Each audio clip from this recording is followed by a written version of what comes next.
Big 12 tournament coming up in 2 days. And little did I know, I wouldn't be getting sleep tonight. A couple days before the tournament, before you leave for Dallas, I would actually be rushing out of my dorm room. You can see that on the right, that brick building. Rushing out of my dorm room to my Camaro, my beat up Camaro, and I'm responding to Deshaun's text. He sent me his location, and so I'm rushing in my beat up Camaro to try to get there and help out Mitchell Drew and find out what is going on. And before I go, I take one look at our home stadium. I mean, we've had so many good times in there, so many good memories, but this is bigger than basketball. So I hop in my Camaro and we're out of here. I should have had the foresight to see this happening, or something like this going down. Mitchell Drew has been not the same person this year. I mean, ever since we partied last year in Dallas, his stats have declined this year on the court and off the court. I mean, he got suspended earlier this year against Oklahoma, and that was for breaking curfew and sneaking out, and little did I know, that's exactly what he did tonight too. Sneaking out and trying to go party a couple nights before we leave for Dallas. I mean, he hasn't been the same person on and off the court. When he got suspended, I should have had the foresight to see something like this coming. This is on me. Finally, I pull up and I see cop cars shielding off. It looks like an accident back there. Is that really what happened? Did Mitchell Drew really get into an accident? I'm asking and pleading the cops to try to, give me any information. Apparently, Mitchell Drew was involved into a car accident. And you guys will see, remember the all-black Escalade last year that we drove to a party, Mitchell Drew's car? Yeah, that was the first thing I saw whenever I finally made my way back there, to see all the cops and all the EMTs. Apparently, Mitchell Drew was already taken off in an ambulance before I could get there, and you see that Escalade that he always drove around and took us to that party. Yep, it's totaled. He hit a tree.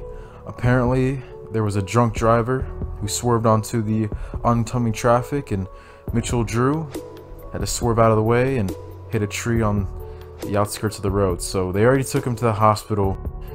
Deshaun and I were the first ones there, and the doc told us whenever Coach Smart got there and the rest of the teammates got there that he was alive, he was okay. But unfortunately, Mitchell sustained a devastating leg injury in the crash, and that will probably bring his basketball future into question.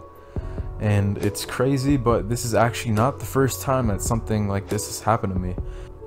I alluded back in the very first episode of the series of a friend I had back in my high school days that told me I should start keeping a journal and everything, and I never really told you guys about him. I never really went in depth, but with this whole Mitchell Drew thing going down, I think a good time is now to bring him up. So roll the clip. Hey there, my name is John Fitzpatrick, and welcome to my story. I hope this doesn't make it seem like I'm a lunatic or anything, but I had a friend, a best friend actually, who told me before he passed away that I should keep a journal to write down and read my tribulations. Since I don't really talk too much, maybe one day I'll tell you guys about him. This was a few years ago, but I think with my senior year of high school coming up and the real world right around the corner, I suppose I'll give it a go. Let's flash back to Brooklyn High School, but not the basketball team this time. We have a baseball team too, of course, and they're no slouches either. Whenever I was a freshman and I played baseball for 1 year for the team, I actually met a guy named Daniel who I took a shine to. He kind of took me under his wing. He was kind of the Mitchell Drew before Mitchell Drew, I guess you could say. And unfortunately, Daniel was a great kid, but he was taken from us way too soon. Our school retired his jersey number for baseball, and I knew for basketball, that's the reason why I wear number 20, but I'm going to take Daniel's number 20, Mitchell's number 3, with him possibly never being able to return to the court, and I'm going to combine them, with Mitchell being a great guy and just being at the wrong place in the wrong time, and Daniel, a guy who many people looked up to, and was actually the reason why I started this series and started recording all my tribulations, and was taken from us way too early. I've never worn number 23 before, and it's going to be a little bit weird wearing it, I guess you could say, but here's the new lineup. We got me, Aaron Catley's going to step in for Drew. Of course, Deshaun, Saunders, and Anaganye, that hasn't changed. Mitchell Drew, unfortunately, he's going to have to watch us from the hospital bed how we're going to do in this Big 12 tournament. And, just as a team, as a unit, we're all very heavy-hearted right now. There was some tears shed, but Unfortunately, we can't do anything to change the present. We're gonna have to do this for Mitchell Drew, man. Honestly, two things could happen. We could either come out of here and roll over and let our emotions get the best of us, or we can use that sadness and anger to fuel our game and motivate us, and thus we will play some very jubilant and inspired basketball. So one of those two outcomes will happen. Will we roll over in this conference tournament, or will we rise to the occasion and do it for Mitchell Drew? Only one way to find out. We got to play the games. And the first question we had once we got to Dallas was, will we face Oklahoma or Colorado? And unfortunately for the Sooners, they won't get their revenge shot at us, as they dropped the first round game to Colorado 60-56. And despite being a team in our conference, Colorado's been relatively an unknown in this series. I haven't even played them on camera yet. So here in our first game in the tournament, we'll have a bit of a new experience. We're number 7 in the new polls coming into the action of the conference tournaments, and you see Oklahoma State secured the top seed in the tournament, having a better conference record than us despite dropping their last 3 games heading into the tournament. And their leading scorer is Earl Washington. Colorado is an okay team. They just seem to not have that go-to star. Nobody on their roster is above a 77 overall. I mean, it's not like Oklahoma or Kansas State. Kansas State might not be that good, but they have Cam Graves, I mean, who's leads the Big 12 in scoring, and then Oklahoma has Jared Cordova. You know, they have go-to players, but Colorado seems to lack that guy, that X factor. So far, Colorado is 1-3 against top 25 teams this year. One of the losses to top 25 teams was to us, and that was one of the games where I was injured. We managed to knock them off even without me in the lineup.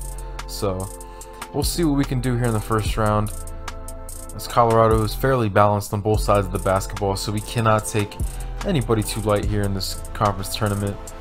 Here we are, heavy-hearted in the heart of Texas, here in Dallas, where the Mavericks play. Tip off, and Agani soars up, and we will get the first possession of the ball game. Coming out early, Mitchell Drew, nowhere to be seen on the court, unfortunately, but I decide to take a Mitchell Drew type shot on the first basket of the game. He's still with us in our hearts despite not being on the court, and look at where I let that one fly. That was an NBA three right there. And we're down 6-8 here early. Ball reversal goes to Deshaun. He splashes that 3 in. Deshaun's going to play a very important role to see how we do without Mitchell Drew. Nice dunk by Anagani. I get the assist there. But yeah, Deshaun's probably going to have to be our go-to scorer now, as I dish another one inside, this time to speak of the devil, Deshaun, and got a couple quick early assists here, but Colorado's hanging with us. In fact, they actually hold a 4-point lead here early. Ball reversal to Deshaun, and that's just way too much space. The Buffaloes go with a small lineup. They're starting a guy named Spencer Kendall, who's only 6'4" at small forward. Deshaun's 6'7", 6'8", so we'll have to attack that mismatch. Speaking of attacking, I attacked the basket on this drive to the rim, and I go 2 of 2 here on my first pair of free throws from the charity stripe, but that would definitely not be my last appearance, as I was very frequently there at the charity stripe tonight in this game. I probably had my best career night from the line, as you guys will see later on. Another assist, that's 5 here in the first half. This one, another one to Deshaun, finishing with the layup. Nice screen there. Deshaun freeing up in the corner. 15 first half points. Deshaun really accepting that role of being the go-to scorer. He always had that in his game. It's just whenever you have a skill guy like Mitchell Drew, and this is one of the best teams in Texas Longhorn history for basketball, so it was a little hard for him to get as many looks and touches as he deserved, but finally he's starting to get that go-to type of volume, I guess you could say. More free throws for me. I get the steal, and I take it coast to coast. I remain perfect from the line, 3 of 3. Small sample size, but you guys will see I was actually perfect from the line for the entire night. But look at the Buffaloes holding a 10-point lead now here. Still lots of time to play, though. And look at that drive to the basket. Isaac actually set a screen, and I faked like I was just going to reset the offense and explode off of that fake right past Isaac Ashley. And I would stay very diligent in the passing lanes. That's 2 steals now. soaring up for the dunk. I'm not going to let them foul me on this drive to the basket as I secure 2 points there. And how about this play right here? I cross one guy over, cross two guys over, explode past their entire defense. Nobody can contain me. We're on a 14-0 run. Colorado was just up by 10, and just like that, we flipped the switch. We're so hard to keep a lead on this year because it's not like last year where we go through slumps where we can't find baskets. I mean, this team is just so good offensively that it's hard to keep up with us. And a tough foul from the point guard Frank Martini, but no harm, no foul because he would help me up, so I knew it wasn't in bad blood. And despite the hard foul, I would still manage to collect 2 points from the free throw line there as well. But look at Colorado, still holding a 4-point lead. But definitely fancy plays can get the momentum back on your side. That's one way to do it. Nice bounce pass inside. That was crisp, and Gagne is in double figures now. So we need a stop desperately. We've had some trouble closing down the interior on this team, but look at the emphatic block by Saunders. Crossover, down the lane. Foul by Sean Myers, their center. Going to the line, 2 free throws here. Could tie the game up. I'd make the first one. Stepping up to the line again. This one swishes through, tickling the twine, tying up the game. 4:04 left on the clock. Colorado, though, still in control. But look at the drive. Deshaun just misses, but I mean, Saunders has played a very instrumental role in this game. 4 offensive rebounds, most of his baskets coming off of those offensive putbacks. Finally, a stop for our defense. Tied up at 66. We can take the lead. Kick out to Kately. He strokes it. Swish. Finally, some cushion. Kately with the biggest shot of the night. Well, the biggest shot of the night to that point, because I take it isolation. We can put the dagger in their hearts here. Step back on Martini. Bang! In isolation, I break the 20-point threshold, and that would be all she wrote for this game between Colorado. One more stop could really seal it. No way Martini stepping out that far. They'd begin to foul. Saunders with 12 rebounds. And in the end, we took that win, surviving the upset bid here in the first round versus Colorado. We get through our emotions, and we do it for Mitchell Drew. But 1 down, 2 to go. Still plenty of basketball to be played in this episode. I led all scorers, and I led all assisting. Only 4 of 12 from the field total, but like I said, the best free throw performance of my career, 14 of 14 from the line. Kately was pretty good. He didn't have many opportunities, but anyway, time to see who we play. Do we face Kansas again? Finally, can we get revenge, or do we face the defensive-minded Baylor Bears? And it would be Kansas. Unbelievable how many times we face this team, right? This is my 5th time matching up with the Jayhawks in my career, and of course you guys know I am 0-4 total against them in my career. Had a game in the regular season last year against us. Oscar Stafford put in a buzzer-beating 3-point shot, and then I had the blowout win for them in the conference tournament. Then they beat us in the Elite Eight, sending us home early. But look at Oklahoma State, ending the year with 4 straight losses, limping into March Madness. They get upset in the first round, or their first game I should say, against Nebraska, and they were just projected to be a 1 seed just not too long ago before we faced them, and that was just at the end of February. And now we're in mid-March, and they're projected to be a 3, maybe even 4 or 5 seed. So we'll have to see how that transpires for them, for the Cowboys. But enough talking about Oklahoma State. Time to face, or get into our matchup I should say. And the last time we faced Kansas, I dropped 24 on them. But despite Kansas losing a lot of guys to the NBA draft, we couldn't pull it out. And that was mostly due to the slow start we got on. So unfortunately, it seems like every time we face Kansas, they always get out to a quick start, and we have to play catch up for the entire game. So that'll be the key here in this episode, or this game I should say. And just to not fall behind against this team. You know, these young guns, they're going to try to shoot us up like they did last year.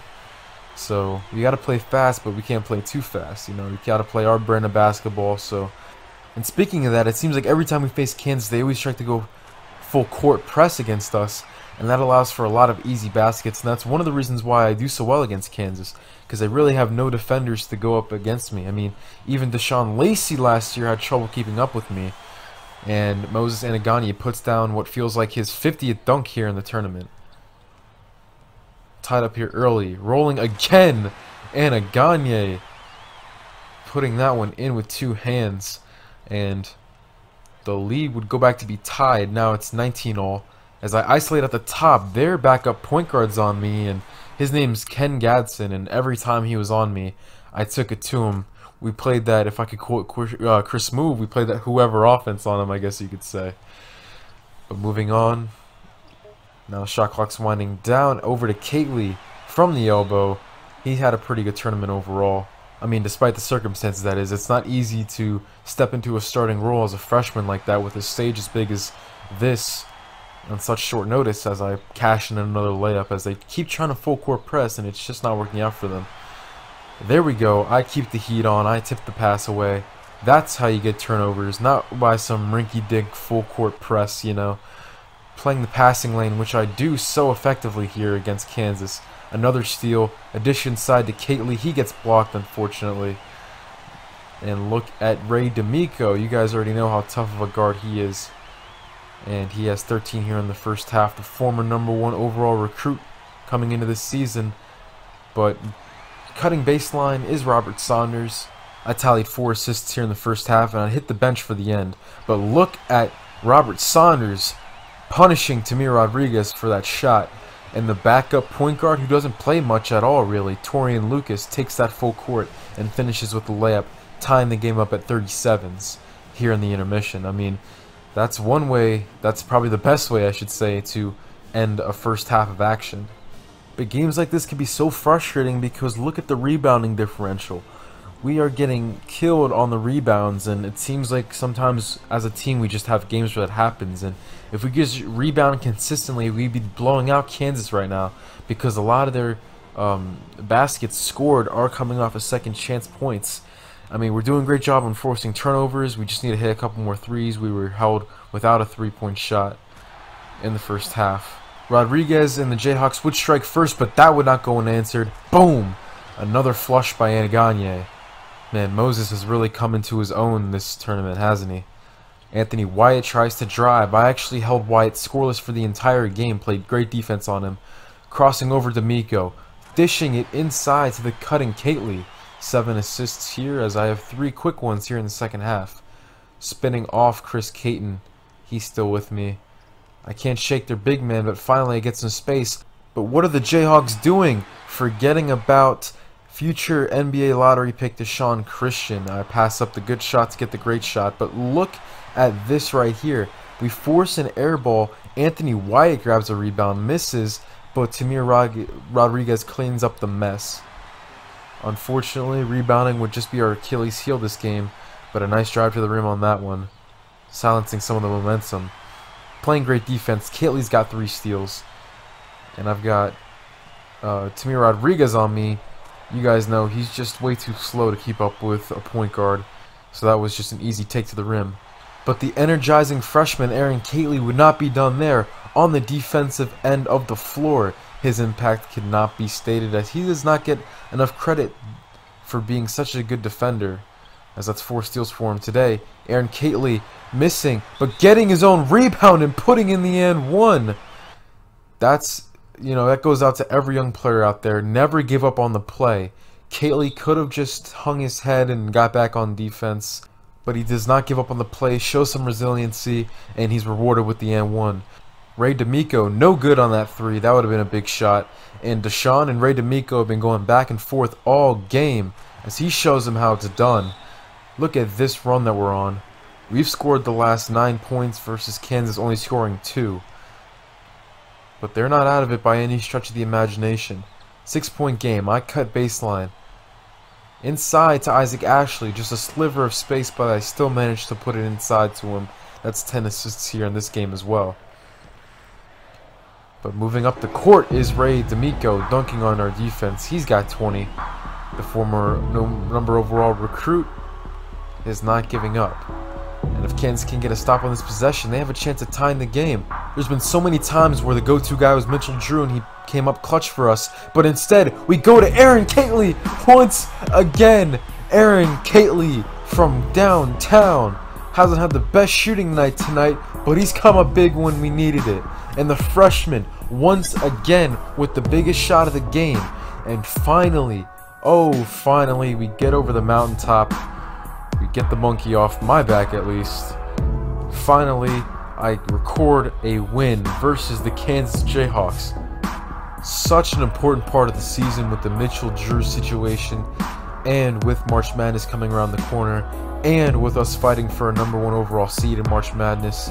Just so much culminating into that game. And finally, we beat the Jayhawks. I'm 1-4 in my career. And turns out that we're facing Texas Tech once again, so our revenge tour will not stop with the Jayhawks. We have a chance of getting revenge versus Texas Tech, as you guys know. Well, we'll talk about that more later. First, we'll look at the projected brackets as we look across the NCAA to see who might be playing where at what spot. So right now, we're still projected to be #2. And we'll take a look at some of the other #1 overall seeds to see what they've done. And the Duke Blue Devils, some bad blood between us and them with Deshaun and the home-and-home series we've had. And Duke actually falls victim to Georgia Tech. So we'll see how that puts them coming tournament time. At this point, Michigan State didn't finish their conference tournament, but after we were done, Michigan State beat Penn State, then beat Wisconsin, so they're Big Ten champions, so they're probably a lock for a 1 seed. Seton Hall going down in the very first game of their Big East tournament, losing to the stout defensive Huskies. So if we can beat Texas Tech, this loss for Seton Hall may open up a #1 seed for us, or a #1 seed spot at least for somebody. Hopefully us. And you see the Bearcats and the Huskies faced off, and the Bearcats won that game, so they'll have some momentum going into the tournament. Now, Conference USA holding 2 Cinderella teams of this entire college basketball season, Memphis and UAB. You see Memphis falling short in the semifinals, so that is very key for us. UAB, however, defeats Southern Miss in the finals, so they are Conference USA champions. UAB could be some competition for us for that final #1 seed with Seton Hall going down, but that'll be in vain for us if we can't handle our business versus Tech here as our revenge tour continues. We defeat Kansas finally, we get revenge on them, but Texas Tech, unfortunately for us, one of the last games of the season, Tech defeated us in their building, and it all came down to a terrible no call at the end of the game where I pump faked. I got Mario Sims up in the air in my matchup, and he came down and smacked me right on the head. No call though, and it was an obvious foul, but no whistle was heard, so they managed to win the game and snuck out of there with a win. So we're definitely going to try to get revenge on Texas Tech. And this game, from the very beginning, not even close. Everybody getting involved on the offensive end, even Isaac Ashley stepping out and hitting the 3. Unbelievable. It was really our 3-point shooting that made the difference here, and I didn't record many stats this game, like in terms of scoring and assisting, but you see, finally I get my first basket. Nice take to the brim there, but you know, I didn't score much, I didn't assist much. Nice pass there though, out to Catley, who rims in that 3, but I really did a lot of the little things this game, and I didn't have to really be the top scorer, you know, assist too much. But, you know, it's always nice whenever I can get them. I mean, this might be one of the best passes I've had in my career to Catley. Man, he has really lit a fire in us. And, you know, he's been one of the quiet leaders of this team. Despite only being a freshman, he just does what he needs to do. He's never vocal in being a leader, but he does it through his actions. And that's very noble of him, so. But yeah, this game I didn't have to go off for 24 and 10, you know. I just kind of trusted my teammates, picked my spots. I mean, nice floater there. I ran the court perfectly, and I put that basket in. And it was already a 16-point game going into the half.